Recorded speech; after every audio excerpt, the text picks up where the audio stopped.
सभी को मेरा नमस्कार। सबसे पहले मैं आप सभी का धन्यवाद करना चाहूंगी, आप सभी का, मंच पर बैठे सभी वरिष्ठ साथियों का। ऐसे समय में आप सभी का साथ देने का बहुत बहुत धन्यवाद। अभी तक आप सभी अब तक समझ तो गए होंगे कि दिल्ली के मुख्यमंत्री अरविंद केजरीवाल को एक गहरे राजनीतिक षड्यंत्र के तहत जेल में डाला हुआ है। सबसे पहले मार्च में लोकसभा चुनाव से जस्ट पहले ईडी ने दिल्ली के सीएम को जेल में डाल दिया, एक बयान के ऊपर, बिना किसी सबूत के। बयान है एनडीए के सांसद मगुंटा रेड्डी का। मगुंटा रेड्डी सिर्फ एक बार सीएम से मिले थे। उनको कोई चैरिटेबल ट्रस्ट खोलनी थी दिल्ली में, उसकी जमीन के लिए वो सीएम से मिलने गए थे। इस मुलाकात को ईडी ने घुमा दिया। ईडी ने उनके बेटे, सांसद के बेटे को जेल में डाल दिया, 5 महीने तक जेल में रखा। इस बीच उनकी मम्मी, माताजी बीमार हो गई। उनकी पत्नी ने आत्महत्या की कोशिश की। अब ईडी ने उनसे कहा, आप अरविंद केजरीवाल पर इल्जाम लगाओ, उन्होंने आपसे 100 करोड़ रुपए मांगे थे। डील हो गई दोनों में, झूठा बयान बन गया और अरविंद केजरीवाल को अरेस्ट कर लिया ईडी ने। ईडी ऐसा क्यों करती? ईडी ऐसा इसलिए की क्योंकि ये किसी षड्यंत्र के तहत किया गया था, दबाव के तहत किया गया था। ट्रायल कोर्ट ने सीएम को बेल दे दी और कहा कि बेल का लॉलीपॉप देकर एक बयान पर बिना सबूत के सीएम को गिरफ्तार किया गया और बेल मिल गई। तुरंत 2 एक्शन लिए गए केंद्र सरकार ने।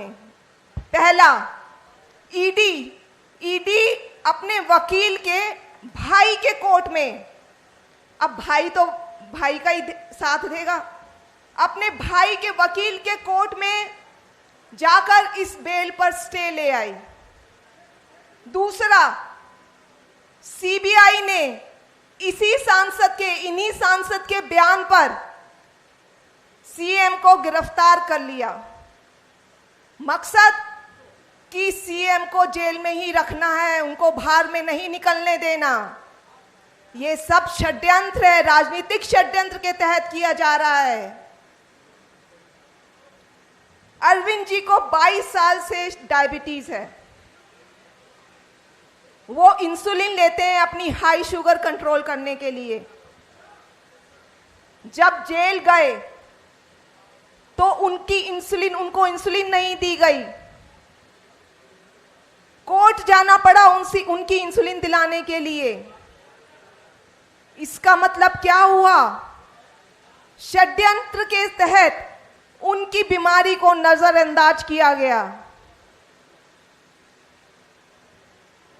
अरविंद जी के हाथ पर एक सेंसर लगा हुआ है। ये रीडर है, रीडर। इस रीडर से, वो सेंसर से रीडिंग लेते हैं, जिससे शुगर का लेवल पता चलता है कि उनके शरीर में शुगर का क्या लेवल है। और इसी रीडर में एक ग्राफ बनता रहता है। वो ग्राफ है इस तरह का, पूरा ग्राफ बनता है जिसमें पूरे दिन की शुगर लेवल रिकॉर्ड हो जाती है कि किस समय क्या शुगर लेवल था।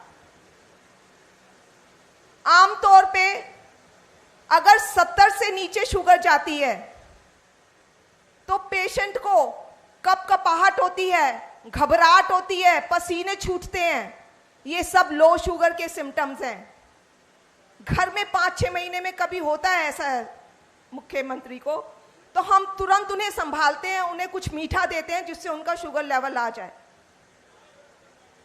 अभी कुछ दिन पहले ही हमें पता चला कि जेल में तो उनकी लगातार शुगर डाउन है। 5 5 बारी 50 से नीचे गई है रात में सोते हुए। जाको राखे साइयां, मार सके ना कोई। ईश्वर का लाख लाख शुक्र है कि कुछ अनहोनी नहीं हुई। उनकी जान को बहुत खतरा है और साजिश षड्यंत्र के तहत उनकी बीमारी को नजरअंदाज किया जा रहा है।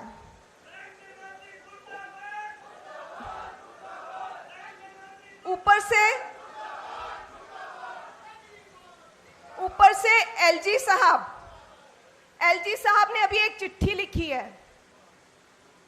वो चिट्ठी में कहते हैं, अपने सीएम पे इल्जाम लगाते हैं कि सीएम विलफुल्ली, मतलब जानबूझकर कम खा रहे हैं। क्या मजाक की बात है। मतलब वो खुद की जान खतरे में डाल रहे हैं कम खाकर। फिर दूसरी तरफ ये भी बोलते हैं कि सीएम इंसुलिन कम ले रहे हैं। मैं एलजी साहब को बताना चाहूंगी कि जब शुगर हाई होती है, इंसुलिन की जरूरत तब पड़ती है। उनकी पहले ही 50 से नीचे शुगर जा रही है, इंसुलिन लेके वो खुद को खत्म करना चाहेंगे। अब आप लोग बताइए, ये तानाशाही नहीं है, ये षड्यंत्र नहीं है क्या बीजेपी सरकार का?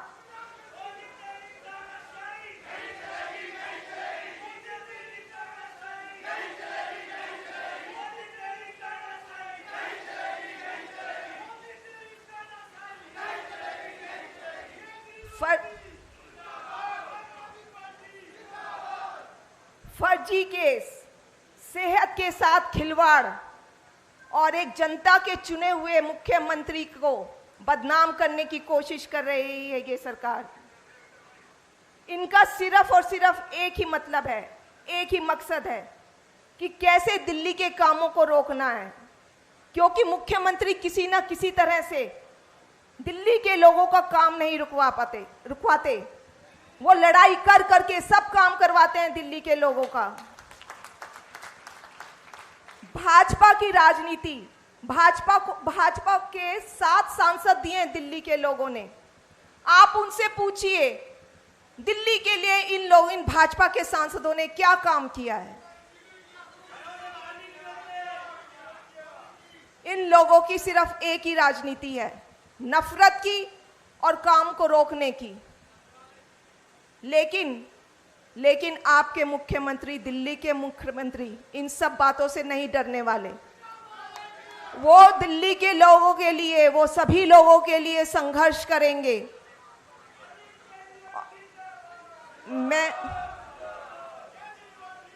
मैं 30 साल से उनके साथ हूं।